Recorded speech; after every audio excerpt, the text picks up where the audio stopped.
رازق تو ہی آقا تو ہی یکتا سزاوار ستائش صرف تیری ایک ہستی ہے ہر ایک نغمہ تیری توحید کا ہے زندگی افزا تیرے بندے تجھی سے مانگتے حاجتیں اپنی ہر ایک شاہ و فقیر ممنون ہے تیری عنایت کا تجھی کو زیب دیتی ہے الہی شان اکتائی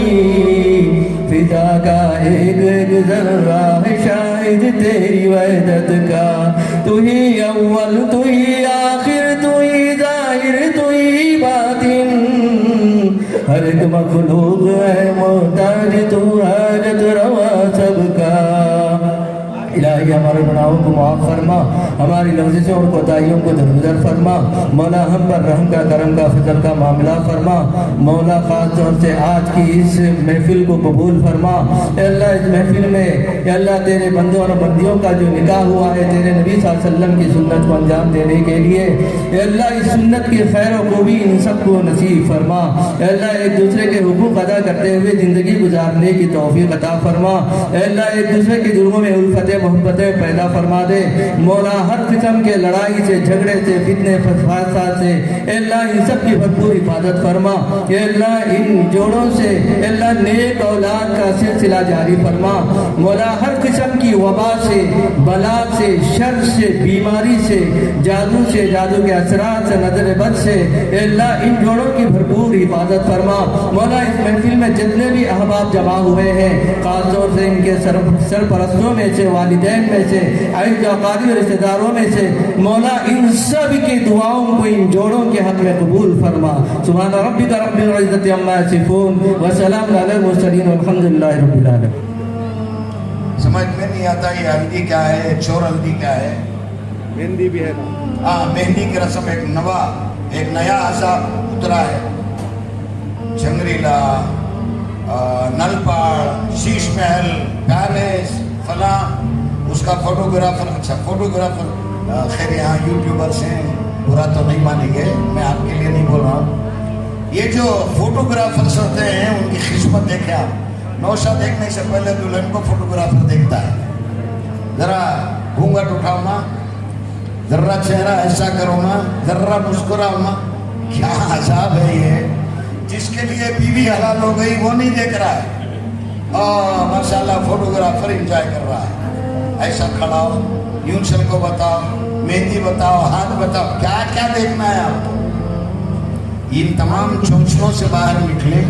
رسول اللہ صلی اللہ علیہ وسلم نے جتنا آسان نکاح بنایا ہے ہم سب مل کر کوشش کریں کہ نکاح کو اتنا ہی آسان بنائیں اللہ تعالیٰ انجم ویلفیئر ٹرسٹ کے تمام ذمہ داروں کو بہت بہت اجر عطا فرمائے ان تمام پانچوں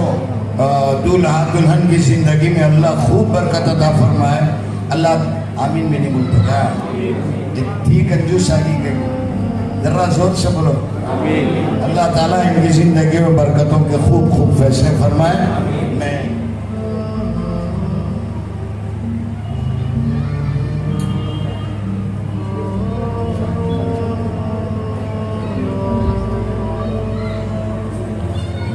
ایک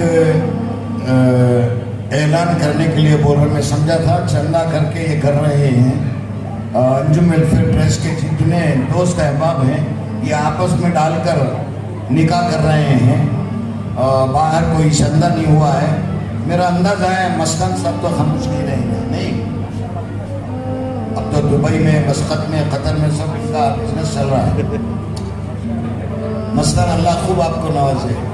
آمین کوشش کریں آپ ایسی بچیوں کا ایسے گھرانوں کا انتخاب کر کے یہ الیکشن بیٹھ جہاں فلاں اس میں ملتا کیا بھی نہیں ہے شہر بنگلور کا ایک مزاج تھا کہ فلاں مولانا نکاح پڑھائیں گے تو زندگی بہت لمبی چلتی ہے اس معاملے میں حضرت مولانا عبدالحفیظ جنیدی صاحب رحمہ اللہ بہت مشہور تھے. وہ باپ کا نکاح، بیٹے کا، پوتے کا نکاح تک انہوں نے پڑھایا تھا. یہ تاریخ ہے شہر بنگلور کی. لوگوں کا یہ مزاج کہ فلاں حضرت نے نکاح پڑھایا، زندگی لمبی چلی. خدا نہ خواستہ زندگی میں کسی طرح کی کوئی کھٹاس آ جاتی ہے، لوگ پوچھتے ہیں کون نکاح پڑھا ہے. یہ نہیں پوچھتے لڑکی سے کہ آپ نبھی کیسی. لڑکے سے کوئی نہیں پوچھتا کہ بیوی کا آپ نے کیا حق ادا کیا.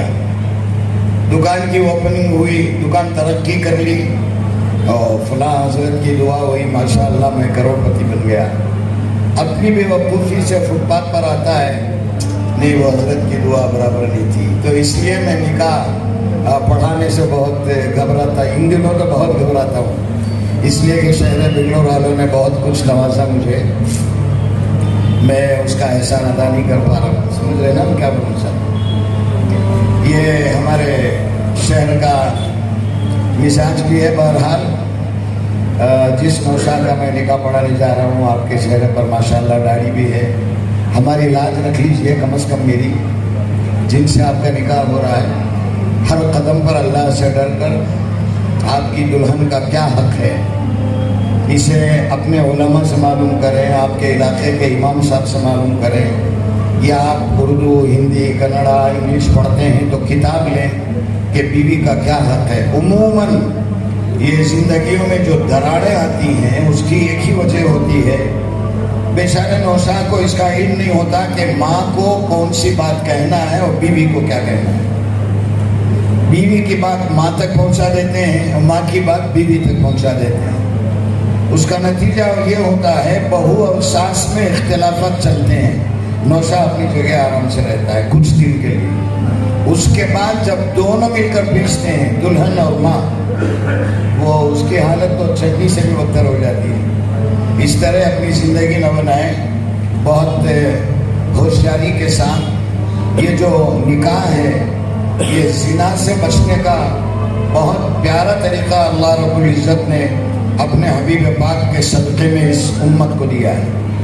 تو بیوی یہ سمجھے کہ یہ میرا شوہر ہے، اس کے کیا حقوق ہیں. دوسری بات مجھے نہیں معلوم کہ بولنا صحیح ہے کہ نہیں ہے. یہاں مولانا حب الرحمان صاحب محترم الکلیت سعودیہ اور صدر المسلم مدرسین حضرت مولانا اسماعیل صاحب رشادی علامت برکاتہ، یہ حضرت تشریف فرما ہے. انہر سعودی صاحب کو شاید غلط فہمی ہو گئی کہ سرپرست الکلیت سعودیہ انہوں نے کہہ دیا، حالانکہ ایسا نہیں ہے. خادم ہوں اس مدرسے کا میں. احتیاط فرمائیں دوبارہ اس طرح اعلان کرتے ہوئے منصب کا ذکر کرنا. بہرحال میں اس وقت جو نکاح پڑھانے جا رہا ہوں، ان کا نام کیا؟ جس دلہن کا نام فوزیہ بانو ہے، میں میری اس بیٹی سے بھی گزارش کرتا ہوں اپنی زندگی میں میری لاج رکھ لیں. میں نکاح پڑھانے جا رہا ہوں. آپ اپنے شوہر کے حق کو، سسرال کا حق، اگر آپ کے گھر میں ننندیں ہیں تو ان کے ساتھ کیا سلوک ہو، اسے ذہن میں رکھے. اور لاکھ بات کی ایک بات ہے کہ آج کی 5 دلہنیں میری بیٹیاں، میں آپ سے گزارش کرتا ہوں ذہن میں رکھے کہ جس گھر میں آپ جا رہے ہیں وہ آپ کی ساس کا گھر نہیں ہے، وہ آپ کا اپنا گھر ہے. اور ساس کو اپنی ماں سمجھ لیں، سارے جھگڑے انشاءاللہ ختم ہو جائیں گے. میں تمام حضرات سے